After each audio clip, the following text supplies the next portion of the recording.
We are back. Sorry about that.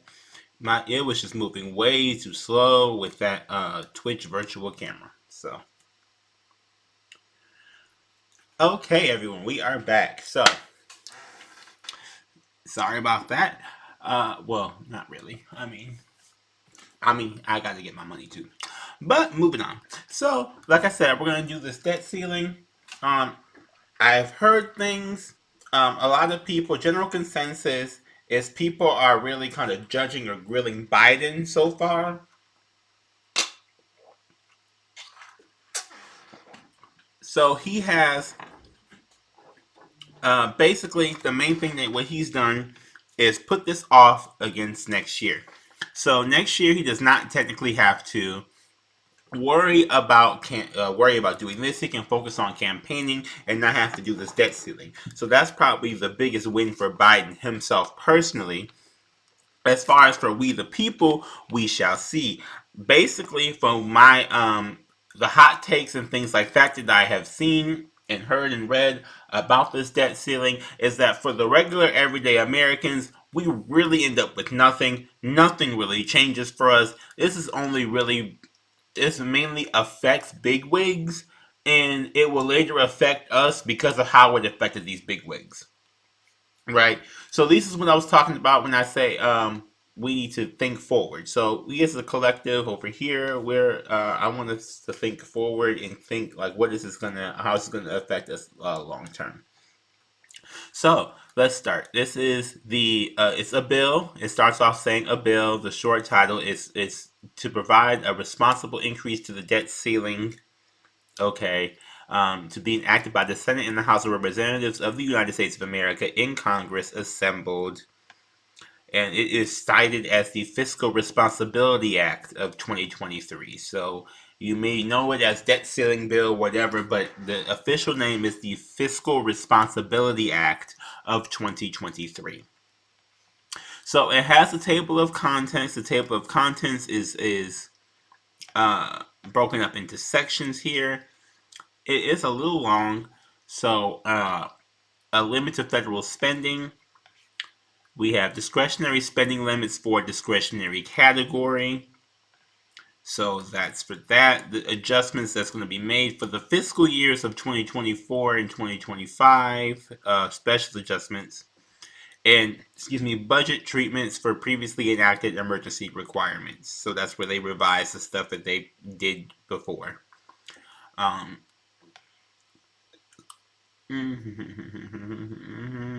yeah, they're making changes. They're making changes. It starts off with the Division B, save taxpayer dollars. I don't even believe that, but whatever.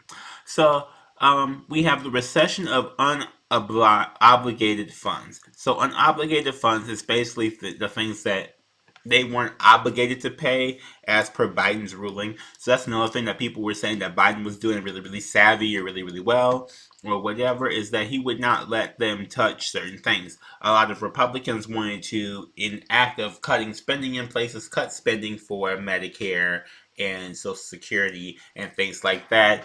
The story is told that Biden did not let them do that. So we're going to see where they cut things from and where they put things into.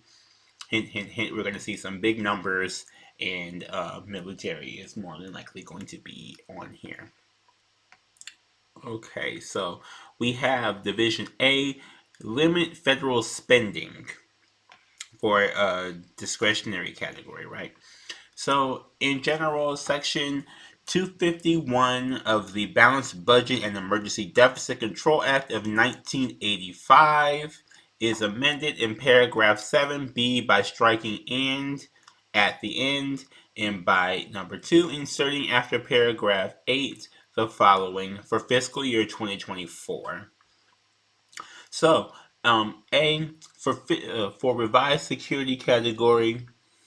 Oh, Jesus, that's so much money. Hold on. So we have 886, comma, 349, comma, 000, comma, 000. Billions. Literal billions. So this is where I'm talking about. Now, if you guys are not aware, the United States, if you are not a United States listener, the United States has money. The government has money. The citizens do not. Generally, you'll see broke citizens in rich government in America. Okay, I just want to put that out there. So, and that is a lot of money. I'm going to put in here. I want that in words. I like to see the numbers, but I'm putting it in my phone for words here.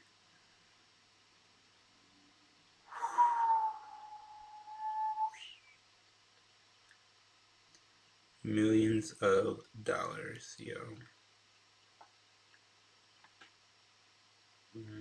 In words. Yeah.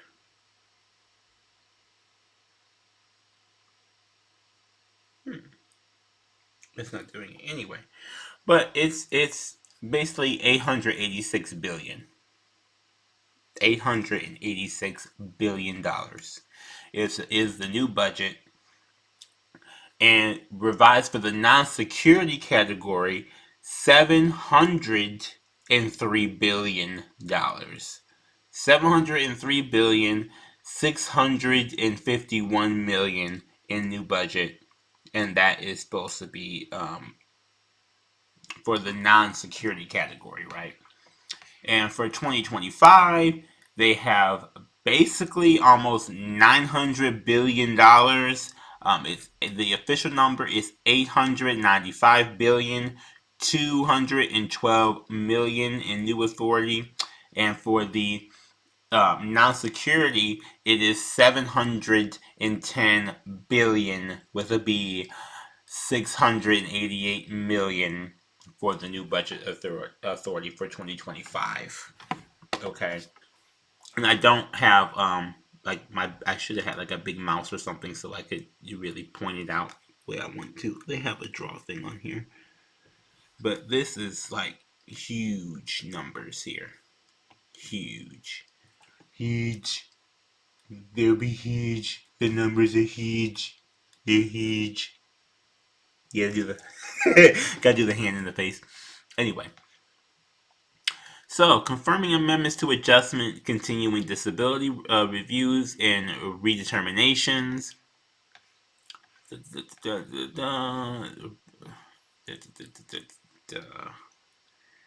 Oh my god. 1,578,000,000 additional new budget authority and 1,630,000,000 additional new budgets for 2025. That's for healthcare. So they've taken this money and they put it in different places, right? So this is where you're just seeing the big numbers. It's going to trickle down into different little places. And the thing about it is, what the problem that I hate the most about this is that they talk about trickle down economics, but yes, it trickles down from them spending these billions of dollars to it going to be, however much in this person's pocket and that person's pocket dispersed, but it's not going to be like the regular American's pocket actually gets any of this. So, um, let's see, what is this one? That's disaster funding. Go back up, go back up. Take the draw off. Okay, go back up. Healthcare fraud and abuse control. So this is basically for them to doing policing to see if people are trying to use fraudulent to get healthcare, which I think is so fucking stupid. At this point, instead of trying to spend this amount of money, they spend $600 million in 2024. So next year they plan to spend $604 million to police to make sure people are not abusing the healthcare. When you could spend that money literally just giving them the healthcare. I just want that to be known. I don't know if these people think. I know these people don't think like that. The year after that, it gets even more. They increased that budget to $630 million to basically police people and say, "Oh, don't abuse this," right? I mean, also that includes Medicare, in which they're going to go after faulty salespeople and things like that. So it's not all just trying to be against regular people. It is some against companies, but let's be honest. How often do they really go after these companies if they are doing some waste, fraud, and abuse? They don't. Disaster funding. So basically, they last time they did this was 2012. They had this.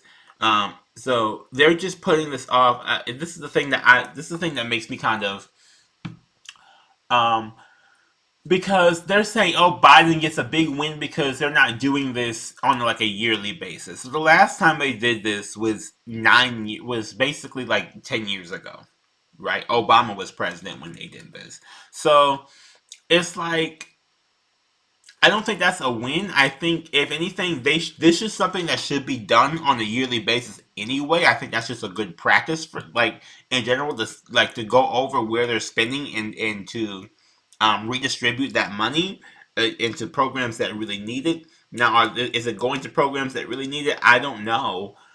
Like so far, we're on page 7 of 99, and I don't see much of anything going anywhere that seems it would be helpful. If anything, they basically said that disaster funding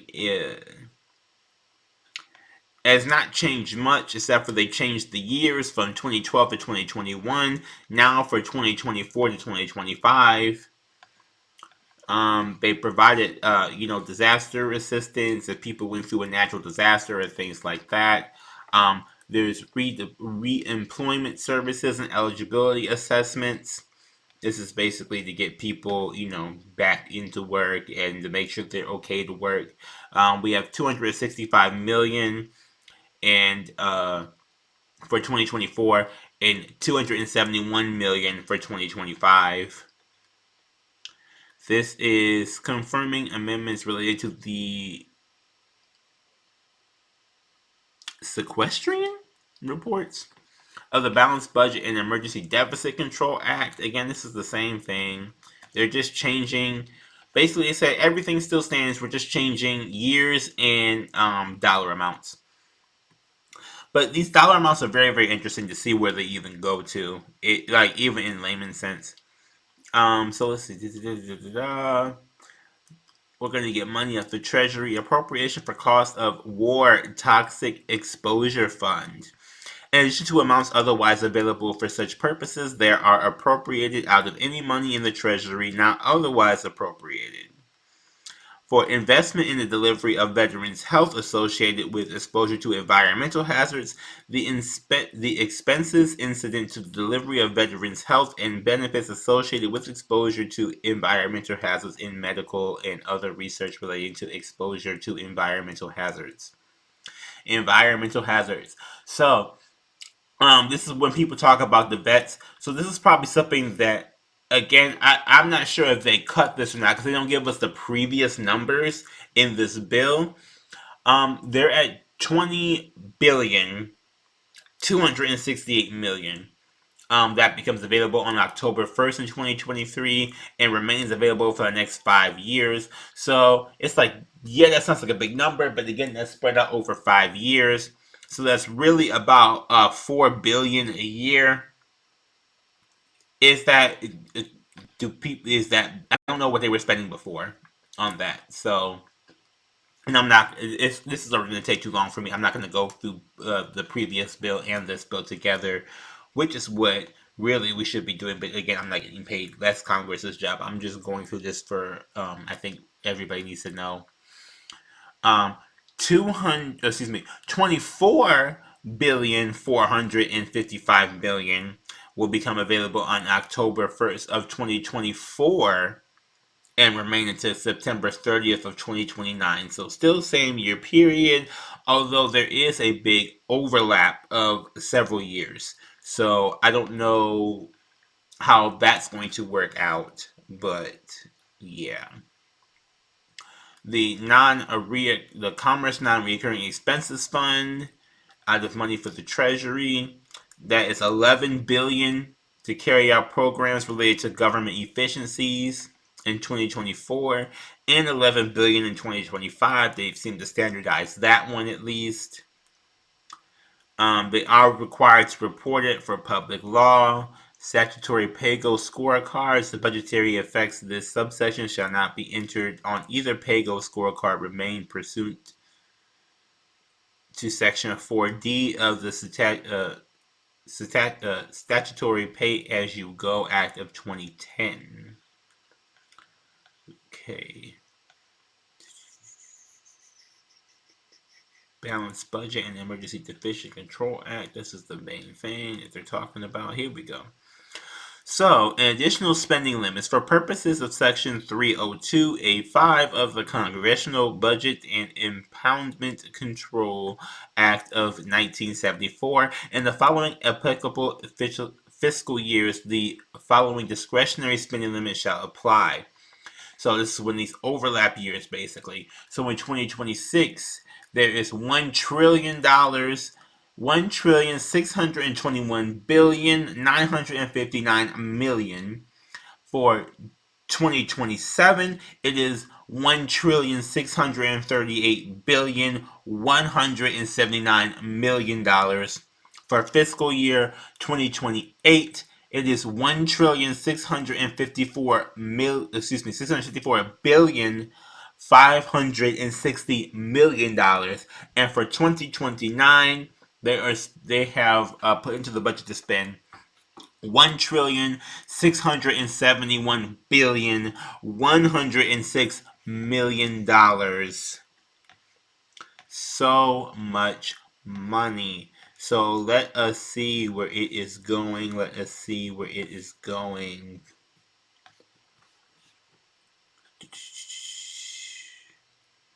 The final report, if conditions specified in paragraph 1 are met during the fiscal year of 2024, the final sequestering report for each fiscal year pursuant to Section 254F1 and other pursuant to Section 254F5 shall be issued on the earlier of 10 days, not including weekends and holidays for the Congressional Budget Office, and 15 days, not including weekends and holidays for the Office of Management and Budget, after the enactment into law of annual full-year appropriations for budget accounts that normally receive such annual appropriations for the enactment of the applicable full-year appropriation acts without any provision for such accounts. Basically, when they say they need to use the money, they got 10 days to give it to them. Otherwise, it's a problem, except for if they ask for it on the weekend or something, Monday through Friday, 5 days a week. That's basically what they got. But they got 2 weeks to give the cough up the money, or there's going to be some problems.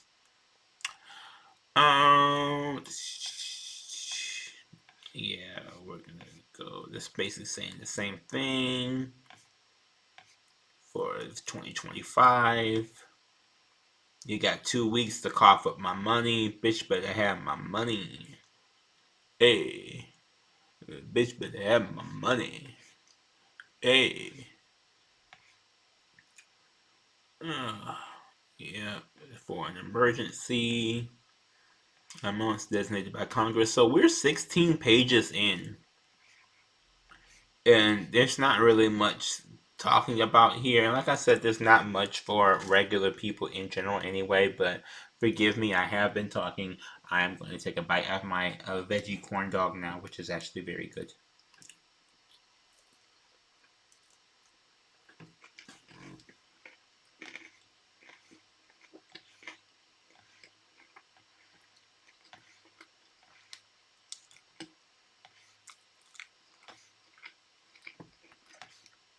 Bet you didn't know this was an ASMR podcast as well.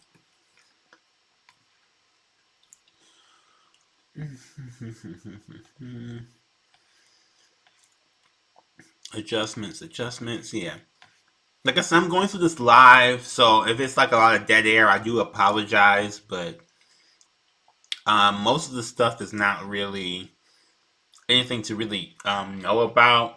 If you want to watch the video, I'm trying to scroll at least at a somewhat pace you can probably read it or screenshot it if you want to. And I will have the link to it in the description box below if I can.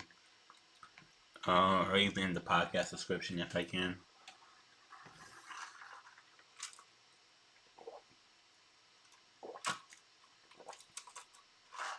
Hmm. So they do talk a lot about veterans, um, Indian health. Is that like Native American health? They did not change that for cultural whatever, politeness, whatever. Exercise for rulemaking powers. Basically, who has the right budget enforcement in the Senate? Who's going to enforce this budget?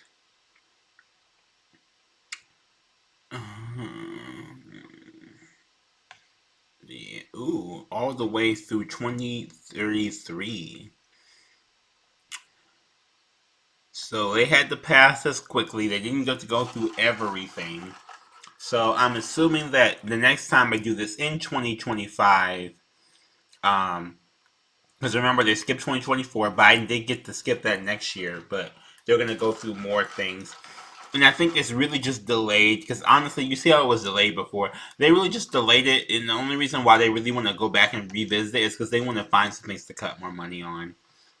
Like there's things I've been watching in the news, right? Um, so AI is prevalent. I want to do my next episode of this podcast is going to be an AI episode.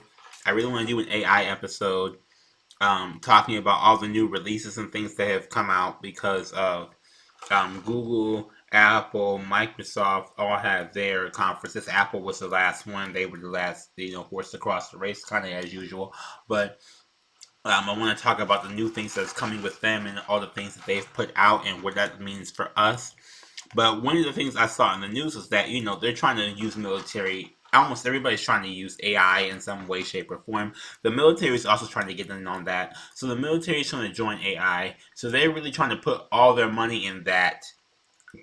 And the thing about it is, like, I get it because even if we don't do these things, other countries will. The technologies are out there and they're improving every single day.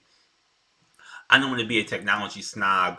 So I get it to a degree, but I don't get it to the degree where the rest of us have to go hungry and starve because you're trying to defend a patch of grass because literally there's not going to be any people left to defend it the way they're going to try and defend it. It just doesn't make any sense. So when I'm going through this, I'm seeing these different things in here, mostly numbers. When are they going to do this? When are they going to do that? This is where I believe that a lot of the, at least right leaning media, conservative media, more Republican media was discussing when they were talking about Biden being able to get this like delayed or pushed back or whatever, because a lot of it is on here.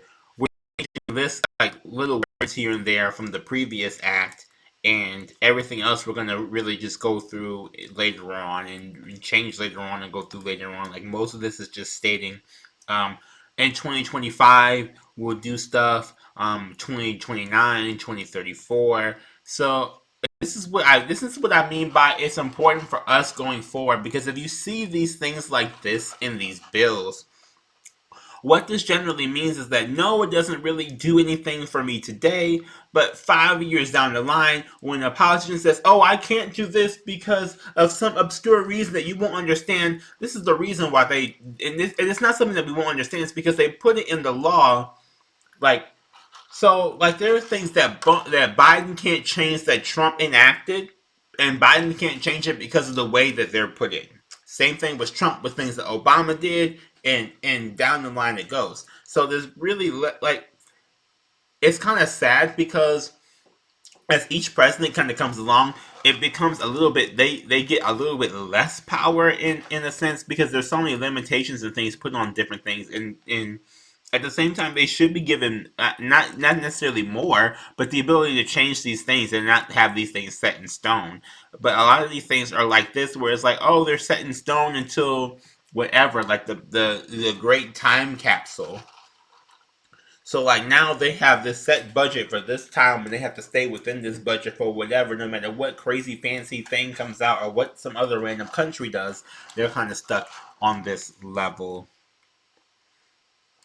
And lots of things they're talking about are vets. So I don't know.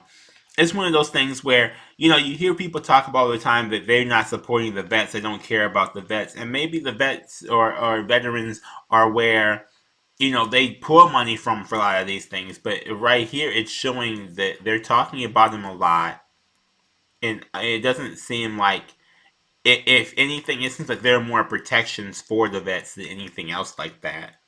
So, like, they got 28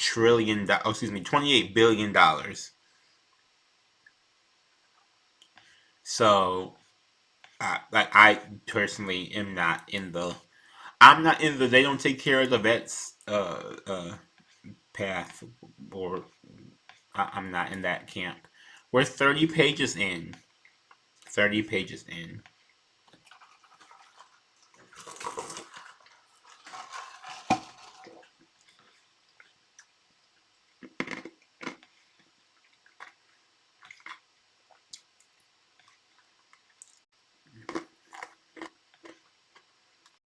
Sorry, y'all.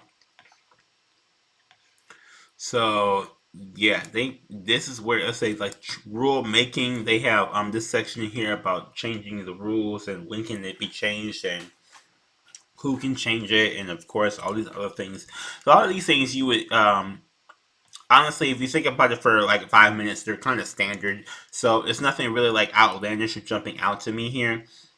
So now we finally gotten to, that was Division A. So that was 30 pages in Division A. We are now in Division B. Division B is saving taxpayer dollars. That's what it's called. So each recession made by this title shall be applied to the unobligated balances for each applicable appropriation as of the date of enactment of this title. The unobligated balances from the following appropriations in the following amounts are subject to the conditions specified below and are hereby permanently rescinded. Okay. So, all the unobligated balances of funds made available under the heading Public Health and Social Services Emergency Fund in the Title III of Division A of Public Law 116-123, including any funds transferred from such leading that remain unobligated, with the exception of $59 million. So, for whatever reason, I guess they have $59 million that cannot be touched, but everything else, um, basically everything else that's unobligated is being touched right now or being changed. So I don't know if that's like a safety net for them or how this kind of works. Again, I'm not the biggest officiant. I'm just interested in this stuff, and I would like to know what is happening around me. And I would hope that other people would like to know as well. Um. Oh wow. So all the funds underneath the Public Health and Social Services Emergency Fund, excuse me, um, basically will remain unobligated with the exception of $2 billion, $2,127,000,000, and some other funds that were moved around. So basically, you got to follow the money here. That's kind of what I'm talking about, and that's kind of why I'm doing this. Um, So these different acts and bills and initiatives that got started have a certain amount to them. So now they're draining things out of these certain amounts and putting them into other things. So except for like that 59 million from the first one and this one here from this Public Health and Social Services Emergency Fund, they're taking all the other money out of it and leaving that much left. So it's basically saying like, okay, so I gave you $1 million like 5 years ago. Now you only have 500 to work with. You can't do this anymore. I mean that's a dramatic cut, but let's see. Centers for Disease Control and Prevention, they're getting drained. So the CDC, if you don't know what the CDC is, they're the ones who told us and they gave us the warnings about COVID. They're the ones who did the shutdown, things like that. So they're also losing money in this, it seems. Um, so with the exception of $195 million. Everything else that went to the CDC is coming back or going to a different direction or going to pay off debt or whatever the hell this money needs to go to, which I still do not understand. Diseases, Infectious Diseases Rapid Response Reserved Fund. Um, yeah, so that all the money that went there is being safe. And the CDC is getting $446 million saved. So anything that went there plus that, yeah, this is like, and again, these are different programs. Like it's the CDC, but in general, like, and we would have to add all these up and do this whole big tally, which I would love to do. And if I had the money and the time, I would really sit there and do that. And honestly, the thing that bothers me is that we have all these people in Congress and they don't do that. And I feel like literally them hiring like interns to just sit there and to make this even more digestible to people and to bring this information to people in a more ready way would just be so much more, would just be so helpful. And just in general. Yep. So they're moving money here for this, for that. Big numbers, big numbers, big numbers. Lots of money, lots of cash. Money that we'll never see. I just scrolled past another big number, $793 million. Like just big numbers. That's mostly what this is for those who are listening. Like I said, I'm live. I'm just doing this live. I don't know what I didn't know what it was going to be, what it was going to look like, what it was going to say or contain. I've heard people skim it. I understand why people skim it. It's not something that is particularly digestible to regular people, which is sad because it should be. I think our laws in general should be able to be like, we should not, as much as I think people should go to law school. I think people should have, when they come out of high school, a basic enough knowledge to be able to read and understand these bills, and at least to know what it is the fuck that we're voting for and what it is that they're doing with the money. Because literally, I mean, I just saw another big, huge number of $150 million hereby permanently rescinded. Okay, so this is where they're cutting the money from. So that's one of the places where they cut money from. Um, yeah, the Community Development Banking and Financial Institutions Act of 1994. Um, this, I believe, and correct me if I'm wrong, is one of the bank saviors when they bailed out the banks. I believe that's what that is. And so a lot of that's getting rescinded with the exception of 284,500,000, which shall remain available for necessary expenses associated with the making of awards announced prior to the enactment of this act. I thought they could have used a better word than awards, but okay, because that just sounds horrible. The Federal Highway Administration, highway infrastructure programs, they're going to be so infrastructure. They took away from infrastructure. That's our roads, um, construction, things like that. They took away from that. That's also like our health quality, like our food quality. Well, not really food quality, excuse me, but like water quality in our areas, things like that. Department of Housing and Urban Development, Public and Indian Housing, which again should probably be renamed to Native American. Tenant-based rental assistance. And as of this recording, if you haven't watched this, they also have a new bill in Florida that basically, instead of paying a security deposit, you can have a subscription for your apartment, which I think is idiotic. Like, I can see if they had it be like, oh, pay this fee, and then people like come and clean it or fix it or whatever, like maintenance subscription. which should just be included into the rent, honestly. But it just whatever.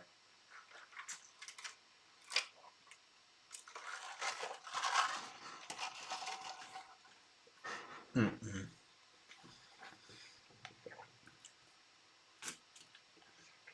Yeah. So they're losing theirs. The Department of Housing and Urban Development housing programs, rental assistance. So this is the things they're taking from. Literally, the unobligated balances of amounts made available under the heading Department of Housing and Urban Development housing programs, housing for persons with disabilities is hereby permanently rescinded.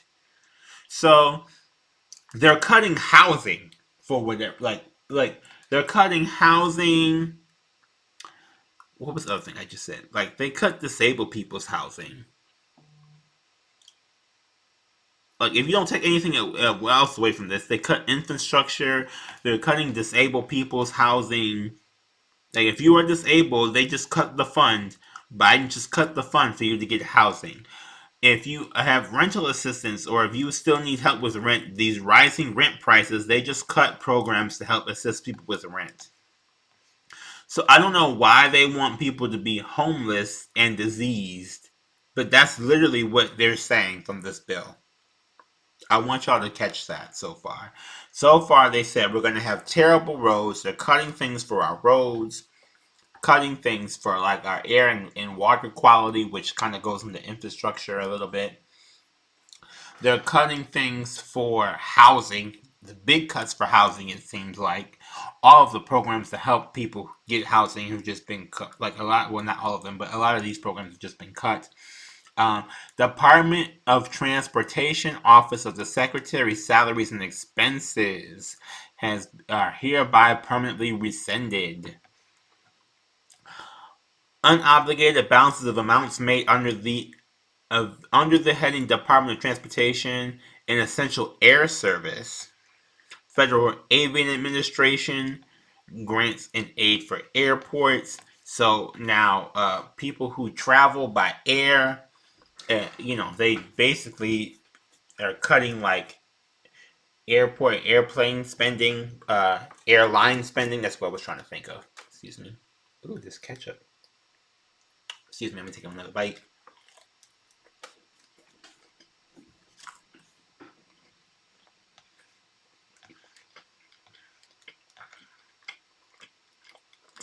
Oh my god. Bye. Okay.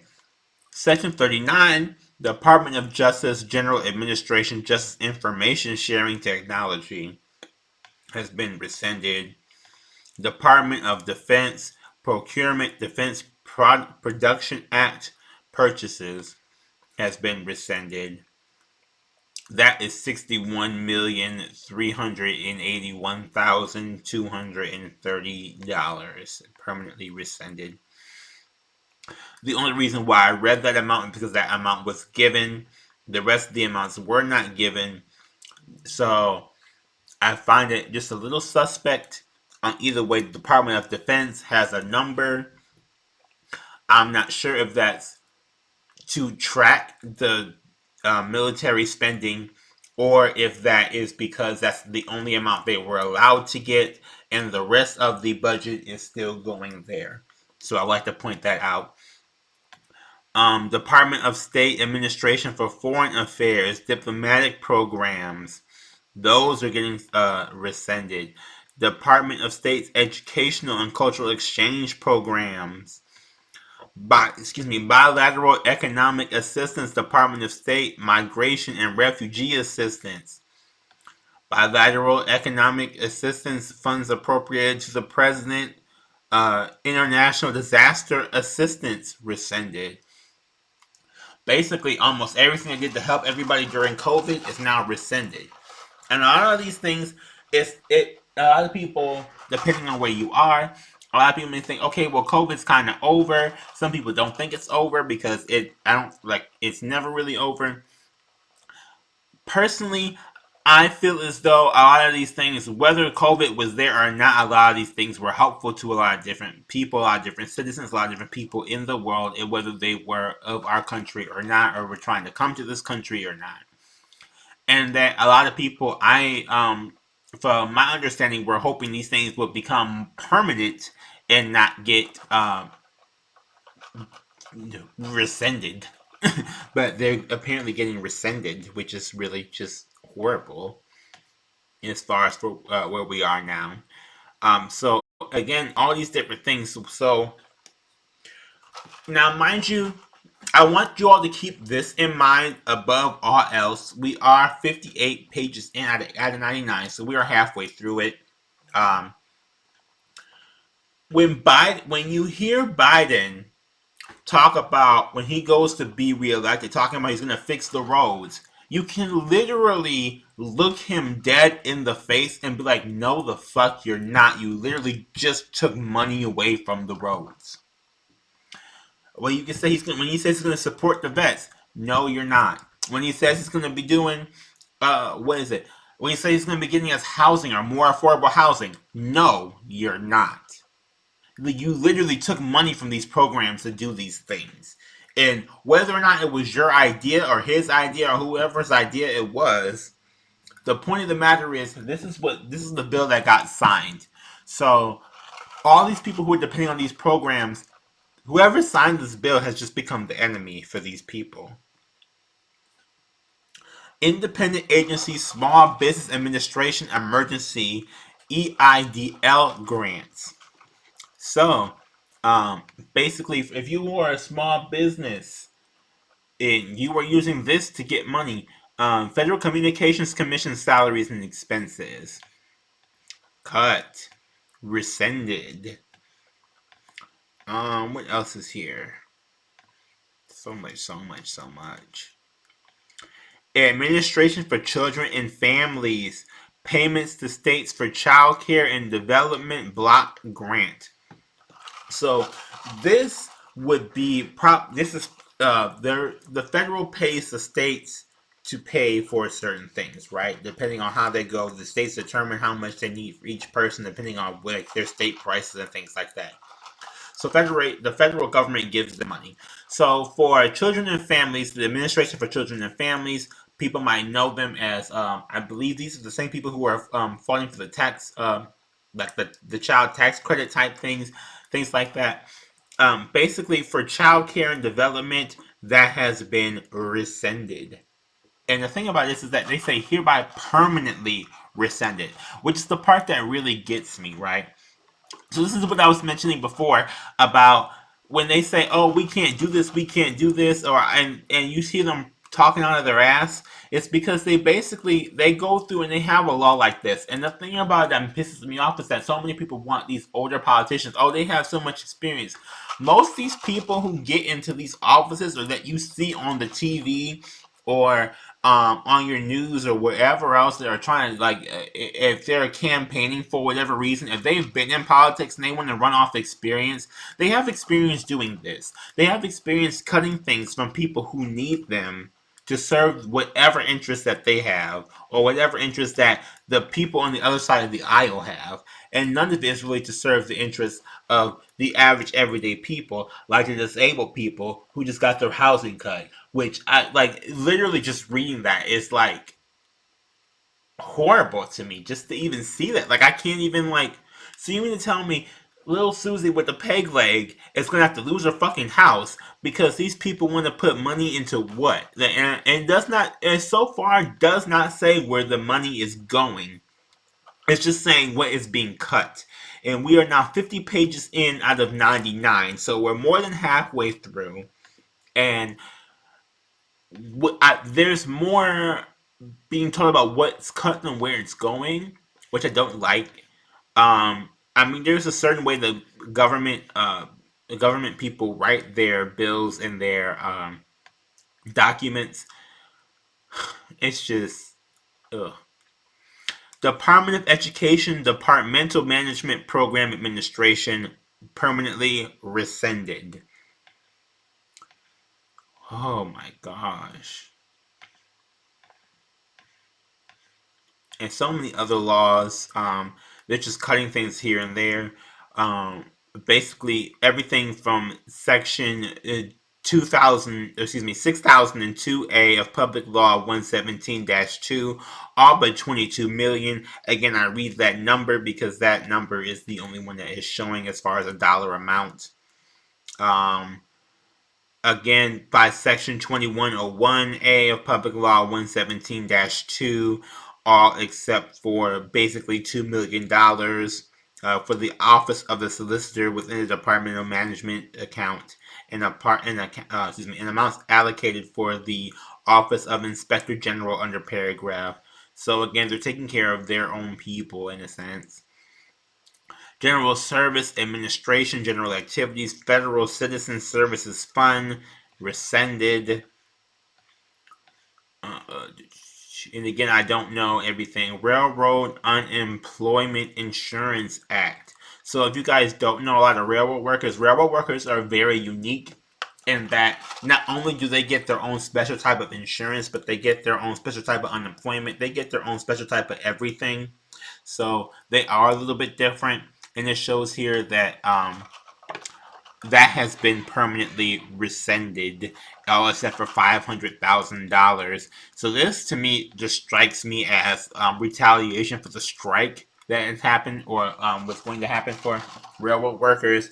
So now, if they are go unemployed, they basically are not going to get paid. They don't give them money for unemployment if they go unemployed for whatever reason. So these people are really forced to work, and it sucks because they're forced to work 6, 7 days a week. Like, it's horrible. But seeing as we are now on page 54, excuse me, 53, and we are on Title 2, the small and family, excuse me, the family and small business taxpayer protections. I'm going to take this moment to take a little break, and yeah, we will come back and finish up this. So, one second. Thank you for sticking with me. Please like, comment, subscribe, and share.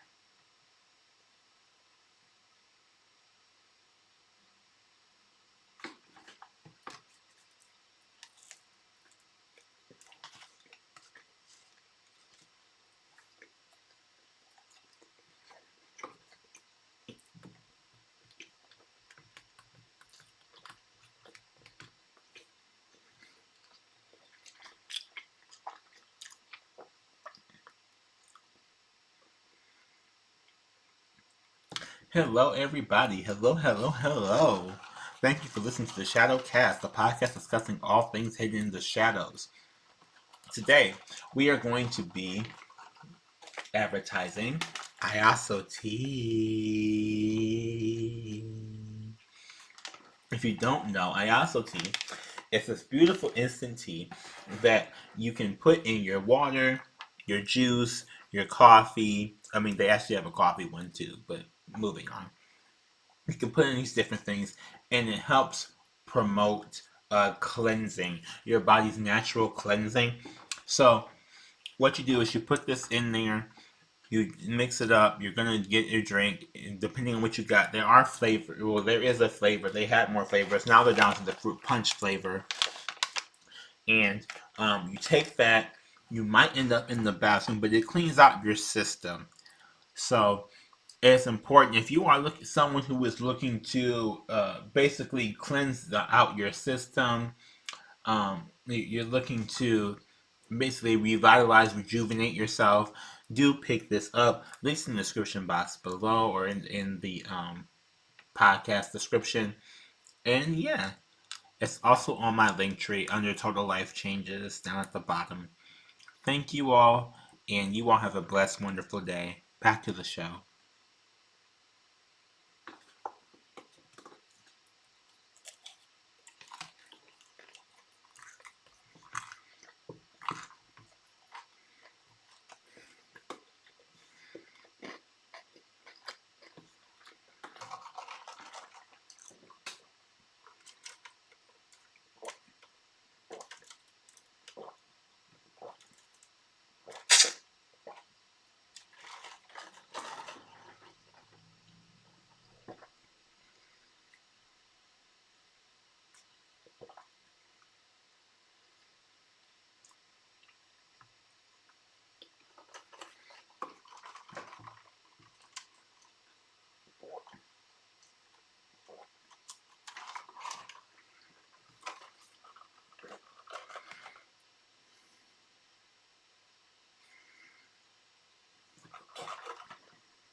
Okay, we are back with the second half of the debt ceiling bill. That's what it's widely known as. To the politicians, it is known as the Fiscal Responsibility Bill. We are on Title 2, page 53, Family and Small Business Taxpayer Protections. But this is one thing that I think a lot of you guys may or may not find interesting. So, we talked about where they're taking money from in a lot of different cases, and especially that disabled housing really pissed me the fuck off. But in section 251, this is the recession of certain balances made available to the Internal Revenue Service, the IRS. So basically, of the unobligated balances of amounts appropriated to otherwise made available for activities of the IRS by paragraphs 1A2, 1A3, 1B, 2, 3, 4, 5, and of the section 10301 of Public Law 117 169, commonly known as the Inflation Reduction Act of 2022, which, if you don't know, I went over some of that. That is that big thing that Mansion and Cinema were blocking the last time I really went over something, even though I didn't go over it in this particular format. Um, that's when they were. That's when they cut more stuff for us. And again, all these things, and I don't think that they care that all these things are really compounding against us. So, um, yeah, so commonly known as the Inflation Reduction Act, as of the date of enactment of this act, they are taking 1,389,525,000 are hereby rescinded. Statutory administrative pay as you go. So, yeah, this is one I don't really understand at all. Let's see. The term direct spending has the meaning given to the term in Section 250C of the Balanced Budget and Emergency Deficit Control Act of 1985. Excuse me. The term director means director of the office. Increased direct spending means that amount of direct spending would increase relative to the most recently submitted projection of the amount of direct spending presented in baseline estimations as defined in the section of 257 of the Balanced Budget and Emergency Deficit Control Act of 1985. I hate reading when there's 1980 something in a bill that they're revising. It just bothers me that they can't just redo a bill. They have to go back and revise something old instead of just creating something new that is much more conducive to what we have going on. At this moment, non-discretionary actions. If the agency determines that the administrative action would increase direct spending, is required by law and therefore is not a covered discretionary administrative action. Before the agency finalizes the administrative action, the head of the agency shall submit to the director a written opinion by the general counsel. Basically, you got to ask for permission to spend some money. If it's not in the budget, or if you think it's going to be too much for the budget, or whatever else, you got to ask somebody for you can spend some money.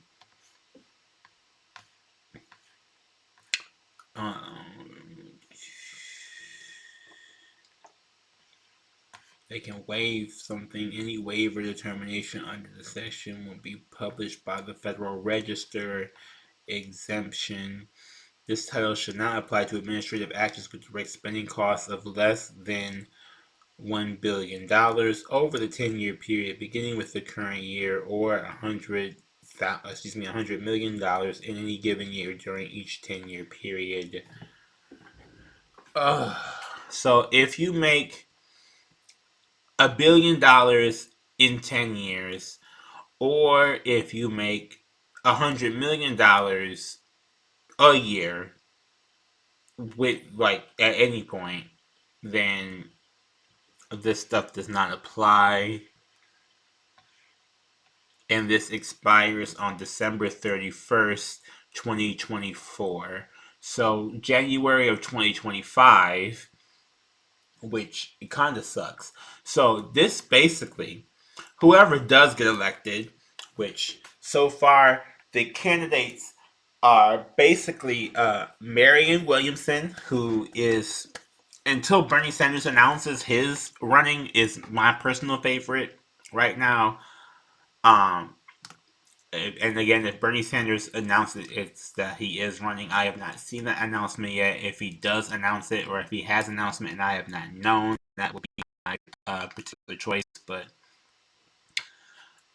when they get elected in November of 2024, right after that, this is going to be the first thing they have to work on is redoing this budget.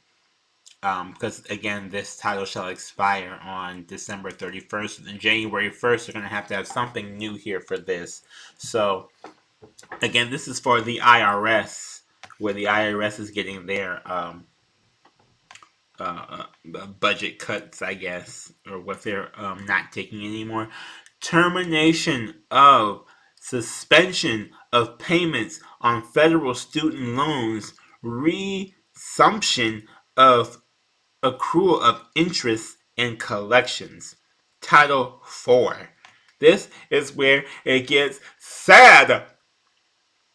They're trying to make us pay these damn student loans that, hey, nobody, literally nobody, I have not seen a single person, not one person, have any intention on paying back a single student loan. Like, I've seen one person on the internet. That's it. Nobody in real life has any intention of paying back these student loans. And in all honesty, they really should just make a college fucking free so we can all just go and grow as a society. This is craziness to me. So, in general, 60 days after June 30th, 2023, the waivers and modifications described in subsection C shall cease to be effective. So 60 days after the 30th. So again, I'm reading this on June 7th.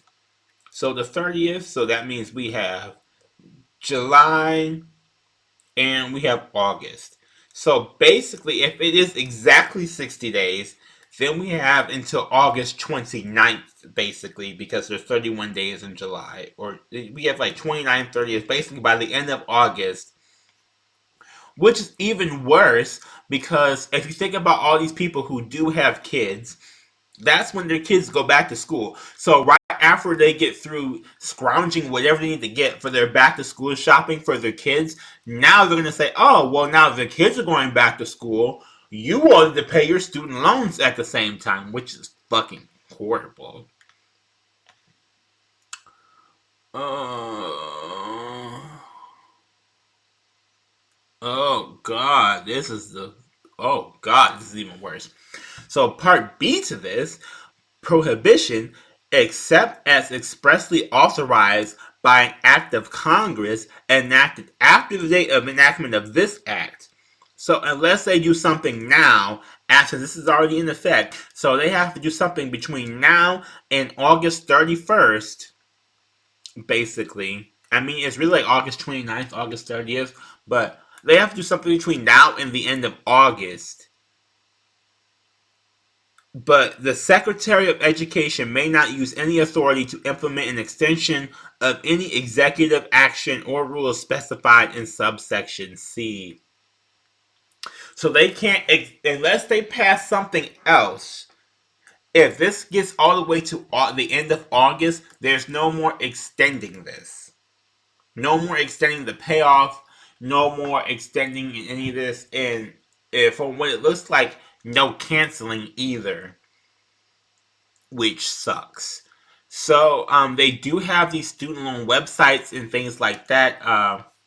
I can probably pop one up on the video right here for a second. Let me see, student debt relief. They had a website you can go to to relieve your student debt. Ooh, Bernie. Love that Bernie, man. Love that Bernie. Yeah. Everybody's talking about that. That's the big thing that people are talking about this. I'm not seeing the website. Um, relief website.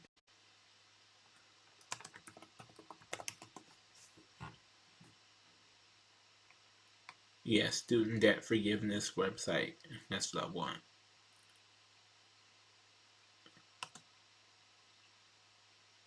Application, whatever. Yeah, you do have to apply for it. But if you go to the website, which I'm trying to literally show you right here.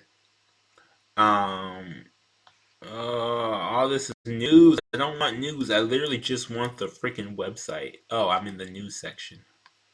Darn you, Google. Anyway, I may have to just come back to do this. Yeah, here we go. Studentaid.gov debt relief application. So that it is the first thing that pops up if you don't somehow hit the news tab. But you can fill this out to get your student loan debt relieved. So if they were to ever pass something, you would be on the list. I did mine a while ago, but it's going to the website now. It says student loan debt relief is blocked. Courts have issued orders blocking our student debt relief program. As a result, at this time, we are not accepting applications. We are seeking to overturn those orders. So, again, they have basically 2 months now, a little bit less than that, honestly, to um, get this done and get this passed and get this enacted so that we can get rid of these student loans, defer them even longer, whatever else it may be. I know people say it's been 3 years, blah, blah, blah, but people have not made more money in 3 years. If anything, people have made less money in 3 years. And the price of everything else has gone up to the point where this is not even something that's even like conceivable to pay anymore. Like, and it's sad, like to pay for your education, whatever. People think you should, people think you shouldn't, whatever the case may be, the or your opinion may be. The point of the matter is, a lot of people simply just cannot afford to do that anymore. Inflation has gotten to the point where, and it's greedflation. That's what they call. That's what they real are calling it, greedflation, where these corporations and things are just being so greedy that they're trying to take money from us so much that and maximize their profits to a point where the rest of us who are supposed to be the consumers of the product cannot afford to consume their products anymore. And in addition to that, not only can we not afford to consume these different things, but now to pay back student loans to even get to be able to get a job that's good enough to do that. And none of these jobs are even doing that anymore. I literally looked up the highest paying jobs before. If you're not being a doctor or an engineer, there's no point. Those are the highest paying jobs out of college. I'm just going to say that right now. Those are the highest paying jobs out of college, a doctor or an engineer. And if you are going in those fields, it might possibly be worth it for you to get a decently paying job right out of college, more than likely, or a job that is good enough to at least put some money towards that student loans. If you're smart, you can put them, towards whatever student loans, depending on how much those loans are. Like I said, I do not know how much it would be for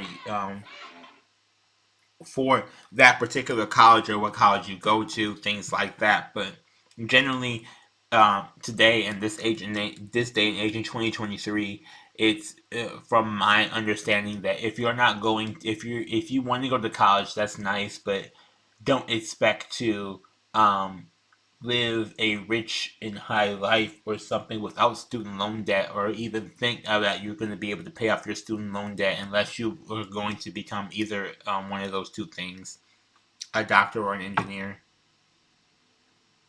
Sad but true. Department of Education in the Federal Register on October 12, 2022, and most recently extended in the announcement by the Department of Education on November 2022. What is this? Oh, the CARES Act. So yeah, they got this is when they got basically everything that was in that act that extended things is basically over.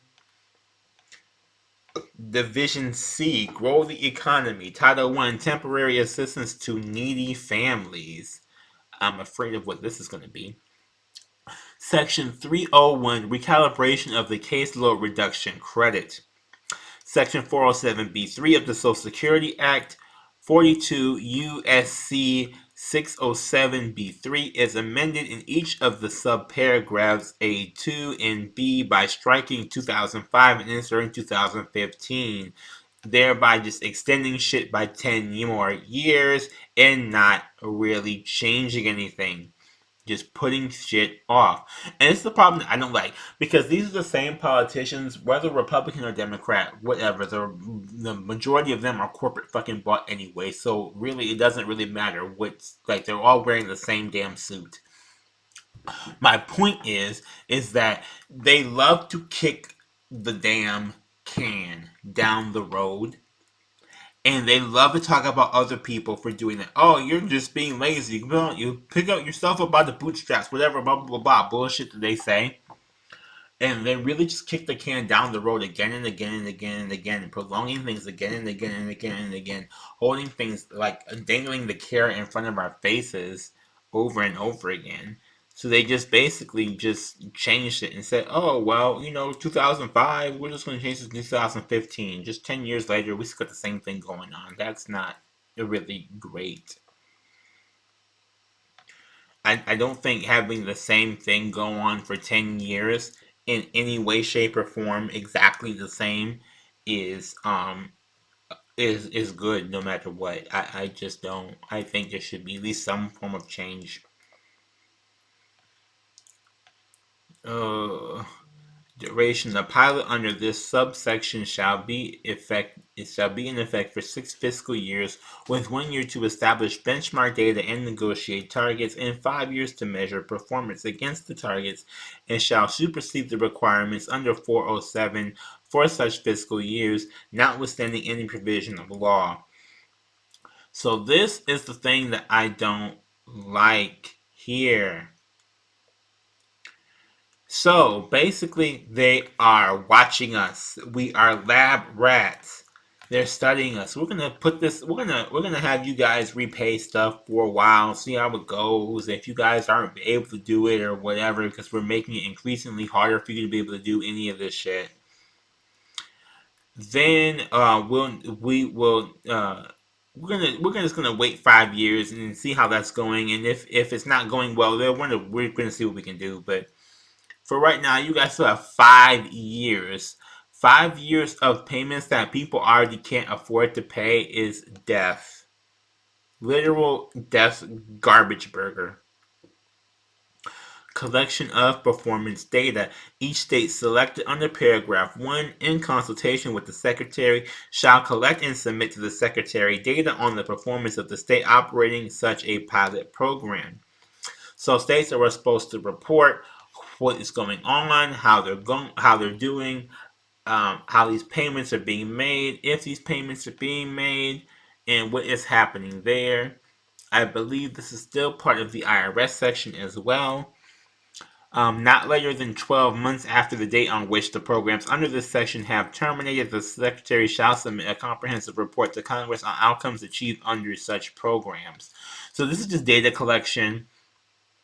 The problem is that they're taking so long to collect data that they already like.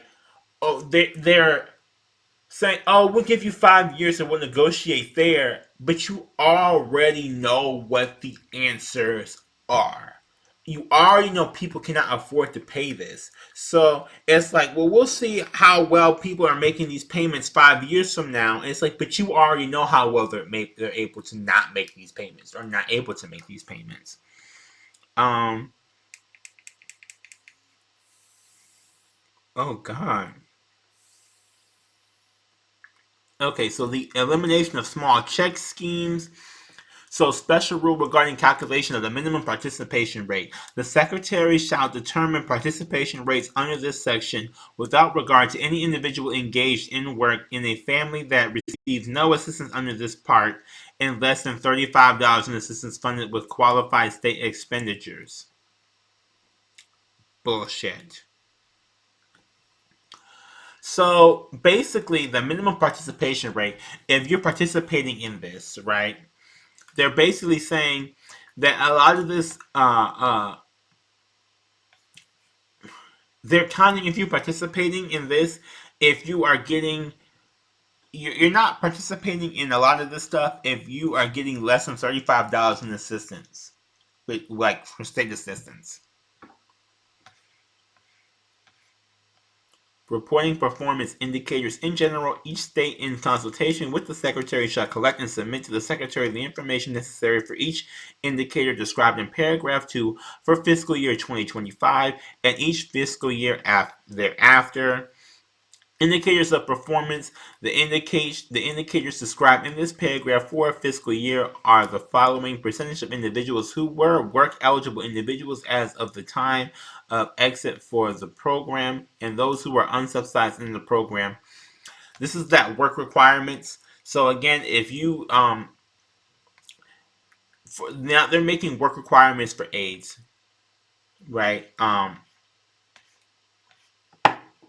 For a lot of aid, like if you're getting government aid, food stamps, things like that, they are having work requirements, and basically you're exempt from it if you're getting less than $35, which in which case you're not really getting shit anyway. You may get like one fucking meal. If you are going to the fucking dollar store, you may be able to get yourself a couple of like two meals.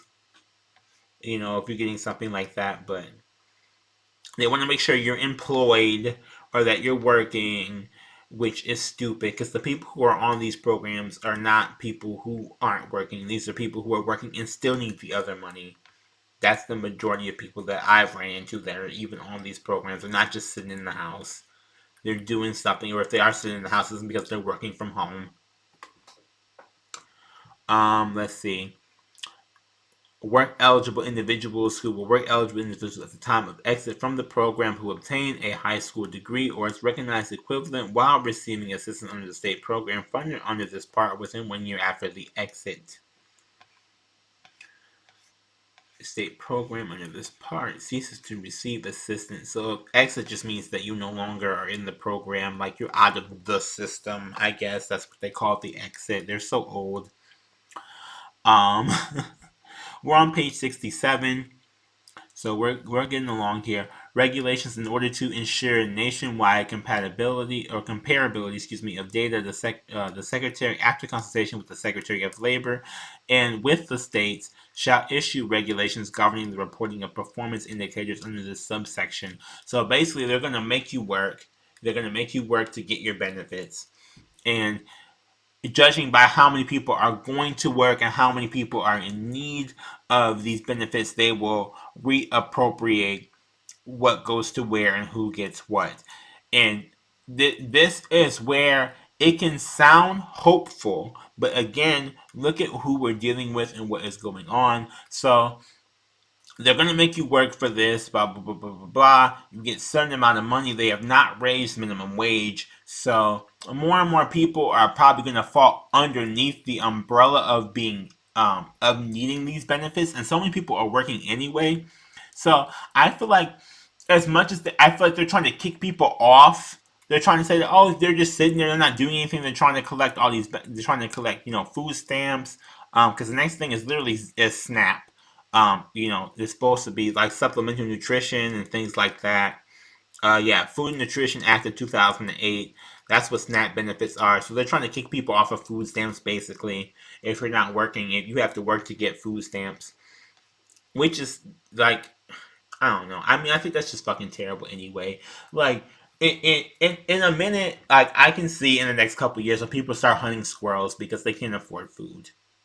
People are already like groceries prices have gone up in a lot of different areas, and I've been watching a lot of food documentaries and things, which I do also want to make an episode talking about American food and how its destruction of us, especially with things like sugar, is killing us. And I do want to make another episode about that.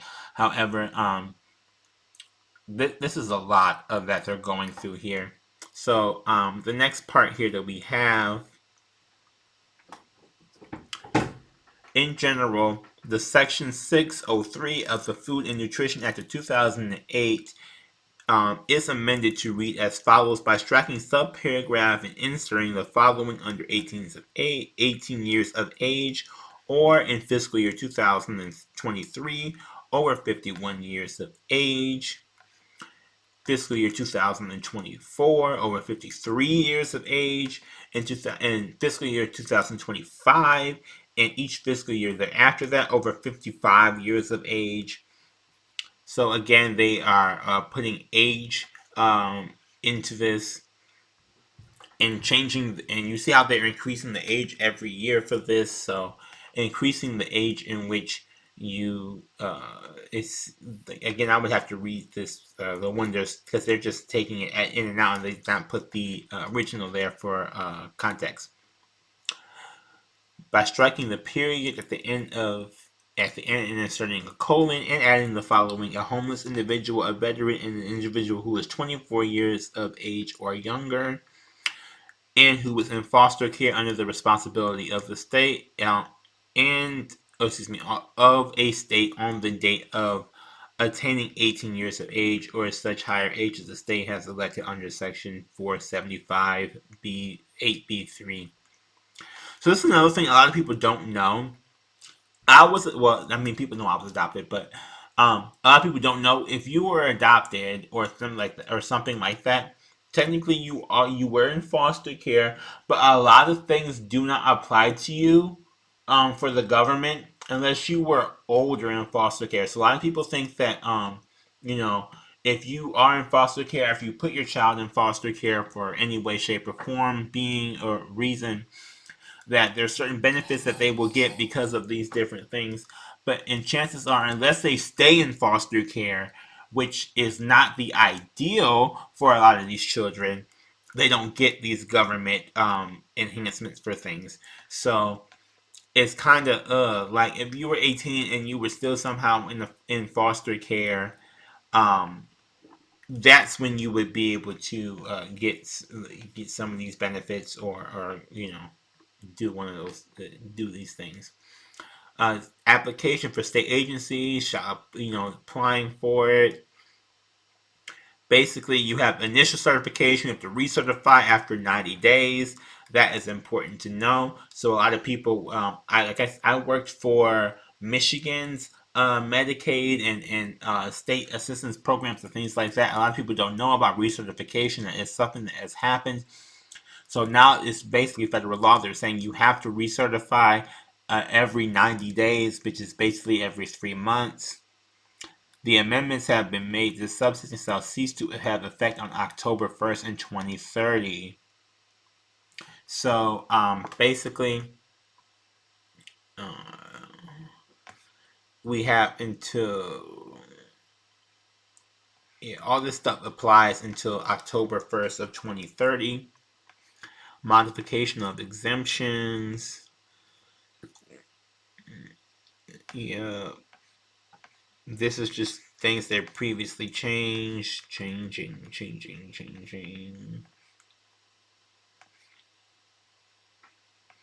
Caseload and the Secretary's estimate of changes to the proportion of the members of households that receive Supplemental Nutrition Assistance Programs (SNAP) benefits covered by waivers granted under paragraph 4. So this is the point I'm trying to make, right? So now we went through what they cut from the government, right? Different things they cut from the government, different things they cut from different government programs, which includes housing for the disabled. Okay, they took away some housing, some infrastructure. Those were the two main things that we need to care about. And now they're taking away SNAP, nutritional benefits, food stamps, things like that from people. Right. This is where they're getting their money from. There was no mention of corporations. There was mention of businesses that make 100 million or more a year, or 1 billion, if 1 billion within 10 years, things like that. That was mentioned, but it did not specifically say they would have to pay more money. Technically, if anything, it looks like they gave them a little bit more loopholes from what I've been reading so far. But the biggest takeaway so far from this, in page 70 under 99, is that they're taking away from food stamps, people who are on SNAP, housing, things like that to pay for their crap. generally they're paying for AI in the military. That's what it really seems like. That's where the money is really going. Program under the Food and Nutrition Act.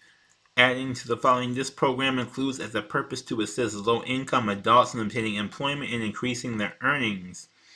Such employment and earnings, along with program benefits, will permit low-income households to obtain more nutritious diet through normal channels by trade of increasing food purchasing power for all eligible households who apply for participation.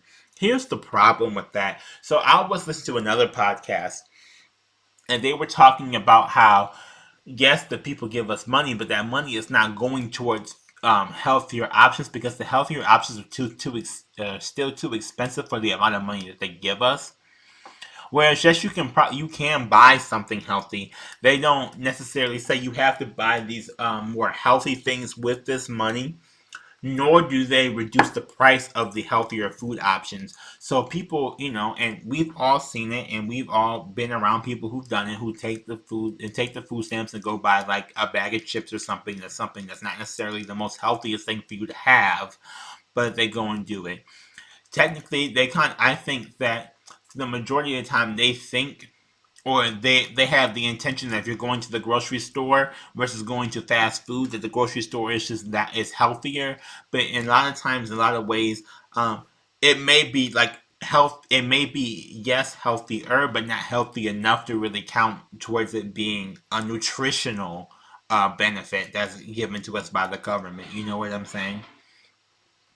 So, waiver transparency no later than 30 days after the date of the enactment of this act, the Secretary of Agriculture shall make public all available state waiver requests, including all supporting data from the state and agency approvals of such requests, including relevant documentation on the utilization of waivers authorized under Section 604A of the Food and Nutrition Act of 2008.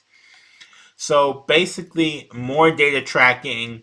This is like government data. Basically, they're saying, hey, everybody who's involved in doing all this stuff, compile all your data from all these changes that we made, send it to us so that 5 years from now or whenever the fuck we get back to doing this shit, we can look over this data and then make more changes to hurt more people because that's basically what they're fucking doing. Next, we have the National Environmental Policy Act of 1969. Got some changes. So basically, they changed insure to unsure. So they changed it from INSURE to ENSURE. Um, hmm, yeah, this is acts for the environment. By inserting is consistent with provisions of this act and except where compliance would be inconsistent with the other statutory requirements before include in every reasonably foreseeable environmental effects, reasonably foreseeable adverse environmental effects which cannot be avoided should the proposal be implemented. Things I didn't think of, basically, how they're going to affect the environment with whatever the fuck that they're doing, with their drilling and whatever else. This is just basically, this is their climate change portion. Basically, procedure for determination of level of review.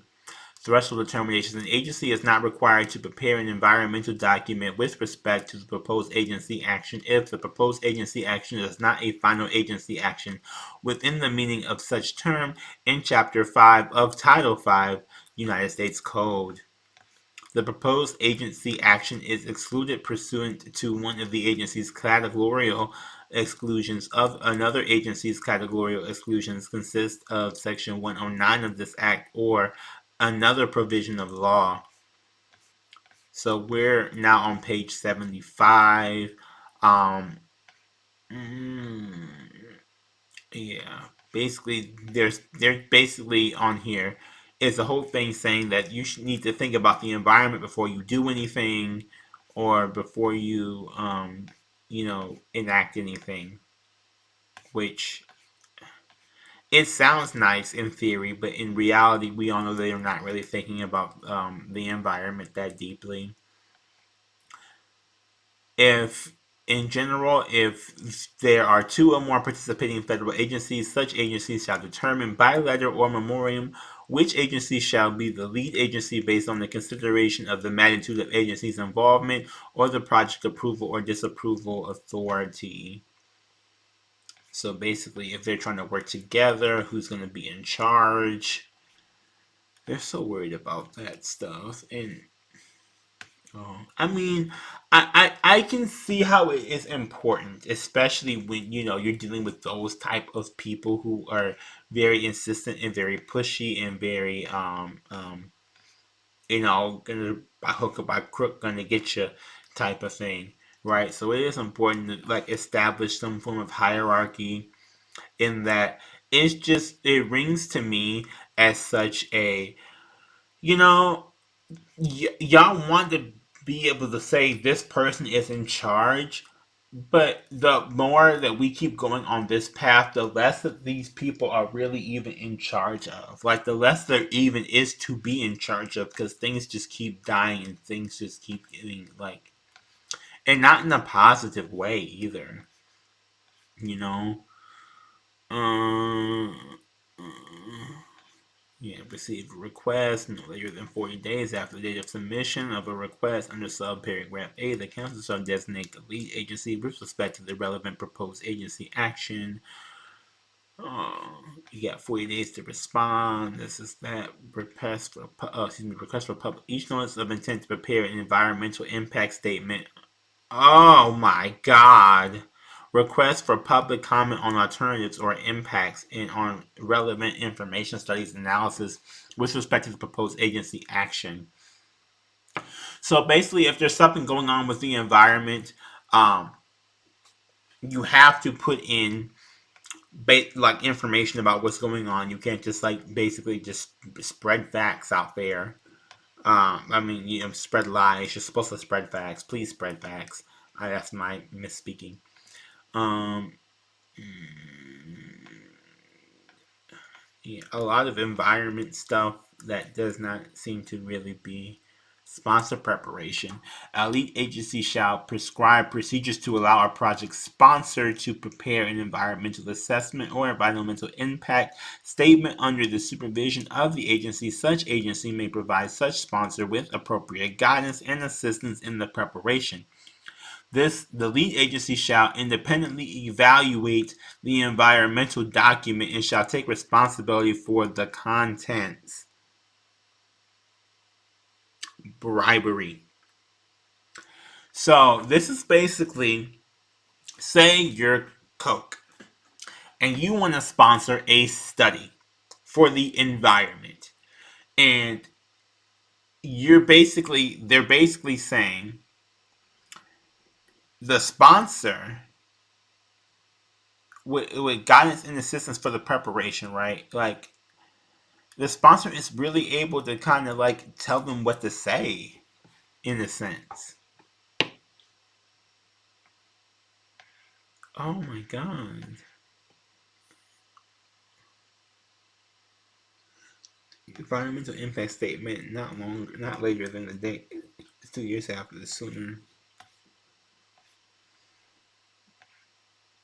Right, a way for such action is complete. The date on which each such agency is not intended to prepare the environment impact. Oh God, so that's like sponsored drilling. That's what it reads to me as doing this quick scheme. Delay a lead agency that determines it is not able to meet the deadline described in paragraph 1 may extend such deadline in consultation. So they get an extension, but student loans don't. Ugh. And the thing about it is, we don't even have time to extend things for the environment. If you're going to do something to help the environment, it needs to be done right this fucking moment. Um, let's see. The head of each lead agency shall annually submit to the Committee on National Resources of the House of Representatives and the Committee on Environment and Public Works of the Senate a report that identifies any environmental assessment and environmental impact statement that such lead agencies did not complete excuse me, did not complete by the deadline described in subsection G, and B provides an explanation for any failure to meet such a deadline. So y'all worried about getting y'all data and turning your homework on time, and you're not worried about. Oh, this is just irritating. And you can tell this is the part, like these are the parts of things that I don't think they really fought that much about. I think earlier, again, them deciding where they're going to cut money from and who to cut money from was really the big debates. And still, like people say Biden won or Biden saved us or whatever else, but if you look at this, Biden saved us from what? Disabled people are losing houses, where work benefit, there are work restrictions tied to SNAP and food. So basically, you have to work to eat. It just sucks. This just sucks. Um, they didn't seem. I mean, they seem to have hit a lot of some exemptions from small businesses, but again, a lot of things that there were things that Trump did for like small businesses things and tax breaks and things like that that are supposedly not they're not able to cut now, which I think is absolutely insanity. I just find that to be crazy. Again, more data research and homework. Um, Based off of what everything is, with funding, minimum federal funding, with no minimum federal involvement. Federal government, this is what basically Republicans want. The majority of them at least talk about things like this. So they want to take government out of lives and a lot of all these different programs. They don't want these socialized programs that help people, which is I think I mean it sounds crazy to me because it's like, how are you a Republican in government and you just don't want government to exist? Is beyond me because it's like you just are trying to put yourself out of a job, which I don't understand, but whatever. Small Business Act, trying to make changes to small businesses. I believe this is involving what they can do for the environment, or yeah, or their environment that they are operating within. Programmatic environmental document means environmental impact statement or environmental assessment analyzing all or some of the environmental effects of a policy, program, plan, or group of related actions. Proposal. We're in the 90s now. We're almost done. The bill's getting kind of boring. Um, Interregional transfer capability determination study. The Electric Reliability Organization, as that term is defined in Section 215A2 of the Federal Power Act, in consultation with each regional entity, as that term is defined.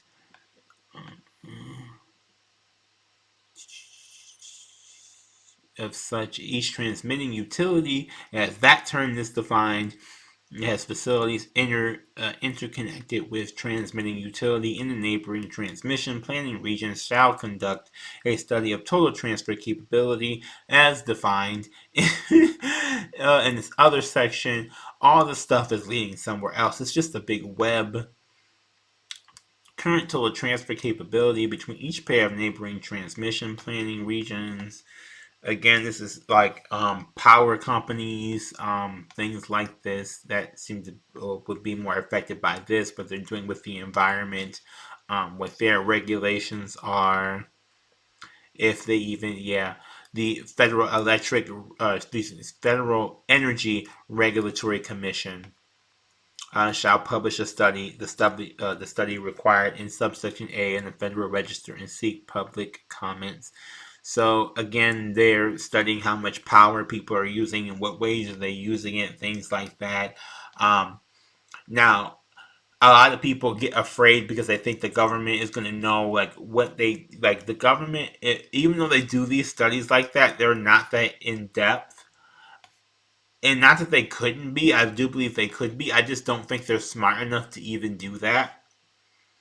And if they do, you like it depends. Like you would think, like if we had a more progressive government, a government that was really hell bent on helping us, then most people I think would be more willing to let the government kind of spy on them if we get more of a benefit back from it. But we have been shown over and over again that we don't get benefit from the government. So people don't want it around or people want less of it. But the thing about it that gets me is that the most people who want less of it are people who are of the Republican conservative mindset, and they're the people who are taking, like, they see this data and they find more ways to take things away from us instead of give things to us. So they negatively incentivize government and then run around saying how we need to like shrink it, shrink it, shrink it in these places and these things in these ways. And I just doesn't make any sense to me. Like, why do you really want to put yourself out of a job, let alone these other people who are doing a job that you claim is so important yet, but it's not important enough for you to keep on doing it? Secretary of the Army. Yeah, we're near the end now. Um, yeah, the Mountain Valley Pipeline. They want to keep that going. Uh, Federal agency, excuse me, Federal Energy Regulatory Commission, Secretary of the Army, the Secretary of Agriculture, the Secretary of Interior. Um, yeah, so basically, all these different committees, excuse me, all these different committees or state of administrative agency acting pursuant to federal law that grants an authorization, permit, and verification, biological opinion, incidental take statement, or other approval necessary for the construction and initial operation of full capacity of the Mountain Valley Pipeline. So no, if they need to do this for whatever this Mountain Valley pipeline is, which I'm gonna have to probably look up after this. Um, Basically, you cannot contest them. If they say they need this for the pipeline, it can go into the budget. It can be done. No one can change anything. That's what the line of this thing first says. The United States Court of Appeals for the District of Columbia Circuit shall have original and exclusive jurisdiction over any claim alleging that the invalidity of this section or that an action is beyond the scope of authority conferred by this section. So basically, if you say that you can't do that, they are the people. You have to tell them that they can't do that, and they get to decide whether they can or cannot do that or not, which is fucking stupid. And Division D, we are on the end, the very, very end. Thank you for listening so far. Please like, comment, subscribe, and share to the video, and subscribe to the podcast if you're just a random browser. Temporary extension of public debt limit. Increase in debt limit. Division D. The U.S. Code shall not apply for the period beginning on the date of the enactment of this act and ending on January 1st, 2025. So again, right after the election, the first thing we have to do is worry about this debt ceiling again. That is literally like day one. I'm elected. What's the president's day one look like? We need to fix this budget, and that is pretty much it. That is the end of it. So yeah, but I hope you all enjoyed this. Basically, this is what it is. This is what these documents look like. If you're watching the video, which I do think for most of you all, you may want to watch the video for this one. Um, if you are wanting to know what these governments look like, what they deal with, what they sound like, this is what the government official documents look like. Again, I will put the link in. I will try to put the link for this document available for you all in the notes, show notes, and things like that. Can skim through this for yourselves or even follow along with me if you have not done so already, which I probably should have said in the beginning, but anyway. But yeah, so again, we have the election coming up next year in November. I'm hoping I can do something with that because that's so much fun. Like last year doing that was actually pretty fun. Um, just be mindful that whoever we elect, watch for shit like this. So I'm not gonna say don't vote for Biden because that's not how I feel. If it comes down to being Biden versus Trump, of course I'm gonna say vote the fucking hell for Biden, please, dear God, do not let us get Trump again. Never in life ever should we ever have an orange, fucking annoying orange idiot, the orangutan of the fucking of the whiteys, like be the president again. No, but like please, dear God, like we need to do, like, we need to fix this. But this is what day one looks like. We're gonna have to do this. So we'll see if they do anything for student loan debt, if they do anything for housing, if they, but this is where they plan to get their money from. So they plan to basically hurt regular people. You've seen it. We went through all 99 pages.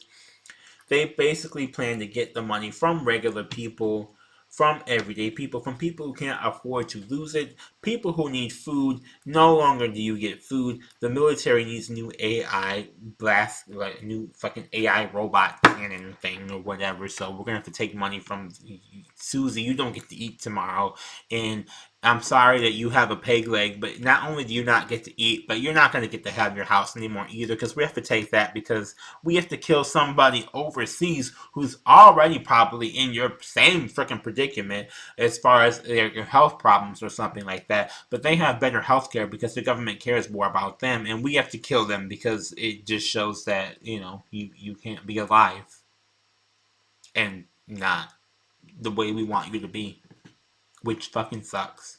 But that's what it is. So I want to thank you all for listening. Please pick up your ISOT, message me, tweet me, go on Facebook, anything like that. Get your ISOT for your cleansing. Get your assassin apparel. It is Pride Month. I do specialize in Pride clothing, so this is a very big deal for me. Do check out all those things, and I will speak to you next time.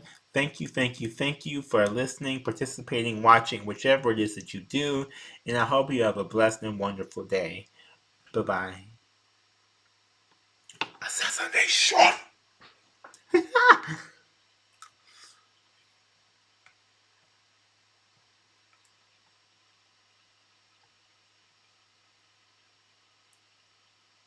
Hey.